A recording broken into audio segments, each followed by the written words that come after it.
Hi, welcome to this tutorial about the process syntax options for R. When you run a moderation, mediation or moderated mediation with the process function for R, there are a lot of additional options you could choose.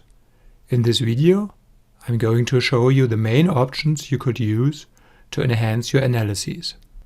If you want to know about all options you could use, please refer to Andrew Hay's excellent book about moderation, mediation and moderated mediation. So first we'll look into the core syntax of process. Then I'm going to show you the general options that apply to all types of process models. Then we're going to look at options for mediation models. And finally, we're going to look into options for the moderation and moderated mediation models. The core syntax of process, the name of the function, the data frame, the name of the necessary variables, which variables that are depends on the model number and the model number. And for the rest of this video, we will be looking at parameters we could use in addition to these standard parameters. So general options. Let's start with covariates. You can include one or more covariates. If you want to include more than one, you have to use this binding with the C function.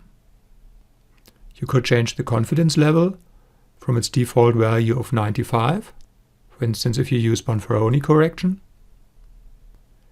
You can change the number of bootstrap samples in models with bootstrapping. Bootstrapping is a random process, so each time you run bootstrapping, you get slightly different confidence intervals. It can be a hassle if you want to write down your results, so you can use a seed value for the random numbers generator.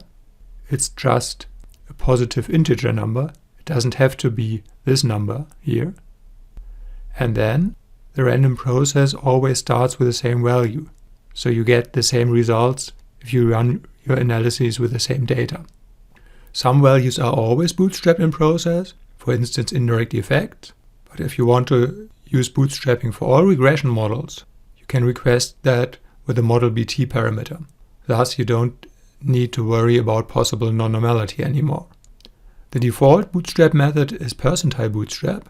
You can change that to bias-corrected bootstrap with the BC parameter. If you run bootstrapping, you get a bootstrap counter, so you see the progress of your analysis. If you don't want to see this progress counter, you can set progress to 0. If you don't want to worry about possible heteroscedasticity, you could use a robust standard error, for instance HC3 or HC4. You could change the decimal places. The important number here is this one. The default would be 4 decimal places, and with this parameter I would change it to 3 decimal places. With process you can use a multi-categorical independent variable or multi-categorical moderator. For a multi-categorical independent variable you use the MCX parameter, and for the moderators MCW or MCZ, dependent on whether you have a multi-categorical first or second moderator. There are 4 different values you could use. You could use dummy coding. Then the first group is the reference group. So in the example of groups 0, 1, 2, 3 as variable numbers for the categorical variable, dummy coding would lead to comparing 1 to 0, group 2 to 0, group 3 to group 0. Sequential coding compares 2 neighboring groups, so group 1 to group 0, group 2 to group 1, group 3 to group 2. Helmet coding would compare groups 1, 2, 3 together against group 0, then groups 2 and 3 together against group 1, and then group 3 against group 2. And effect coding would compare the groups 1, 2, 3 each to the grand mean if all 4 groups are of equal size. And you can save results of your analyses. You could save bootstrapping results, that is the bootstrap samples for all regression models. You could save the process output, and you can save both of it. If you want to know more about how to handle the save function, I've made a video only about this. The link is in the description. Now let's look at some options that can be used for mediation that is for the model numbers 4 and 6 primarily. The normal results you get with process are Bs, that is unstandardized regression weights. If you want standardized regression weights, that is betas, you could request them for the indirect effect and the direct effect with the f-size parameter. If you want standardized results for the A path and B path as well, you can use the stand parameter. If you want a total effects model, that is the C path from the independent variable to the dependent variable without looking at the mediator, you can get that additional information with the total parameter.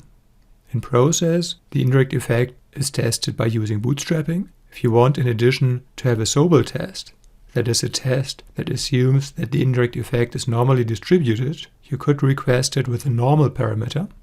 In models with 2 or more mediators in parallel, you might want to compare the indirect effects. And you can do this with a contrast option. Setting contrast to 1, you compare the indirect effects. By setting contrast to 2, you compare the absolute values of the indirect effect. So setting contrast to 2 only makes sense if one indirect effect is positive and the other is negative. Then it could be interesting to compare the absolute values. Now let's look at the moderation options. And those options are relevant for moderated mediations as well, because those all contain a moderation. For moderation you can use mean centering. Setting center to 1 forces mean centering for all variables that are part of products, that is of interactions. I only use center equals 2 because then mean centering is only done for continuous variables, because mean centering for binary variables makes the interpretation of the results harder and not easier. With the in-probe option you can change the default value when possible interactions are probed, that is when simple slopes are calculated. The default value is 0.1. So if the p-value of an interaction is smaller than 0.1, you will get simple slopes, and here you can change that value. For interaction probes, the default values for a continuous moderator are percentiles, 16th percent, 50th percent, and 84th percent. By setting moments to 1, you can change that to -1 standard deviation, mean, and +1 standard deviation.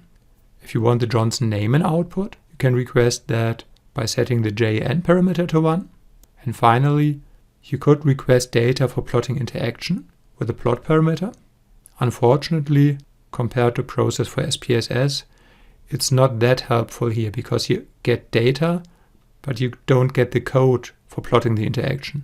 So in most cases, I would use a different package for plotting the interactions. That is, some package that directly plots the interactions. So that's it for the additional options for process for R. If you like this video, make sure to subscribe to my YouTube channel. Just click on the subscribe button below this video. Thank you so much for watching.